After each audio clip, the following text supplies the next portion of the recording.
কবরের জীবনটা আসল জীবন। বিশ্বনবী দোয়া করতেন, আল্লাহুম্মা ইন্না নাউযু বিকা মিন আযাবিল কবর। আল্লাহ, আমি আপনার কাছে কবরের আযাব থেকে পানাহ চাই, কবরের আযাব থেকে বাঁচতে চাই। এই কবরের মধ্যে অনেক ফিতনা হবে, অনেক সুয়াল হবে। কবরে প্রশ্ন আছে না নাই?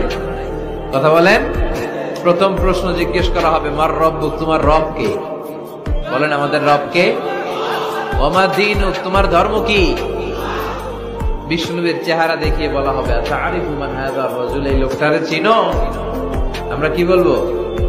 আমরা চিনি, উনি আমাদের প্রিয় রাসূল মুহাম্মদুর রাসূলুল্লাহ সাল্লাল্লাহু আলাইহি ওয়াসাল্লাম।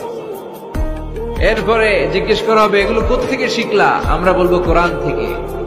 ফায়ুফসাহু লাহু কবরুহু ৭০ যিরাআন। সুন্দর সুন্দর উত্তর করতে পারলে আপনার কবরটারে ৭০ হাত লম্বা করে দেন। ইফতাহু লাহু বাবুন ইলাল জান্নাহ, জান্নাতের দিকে একটা দরজা লাগিয়ে দেয়া।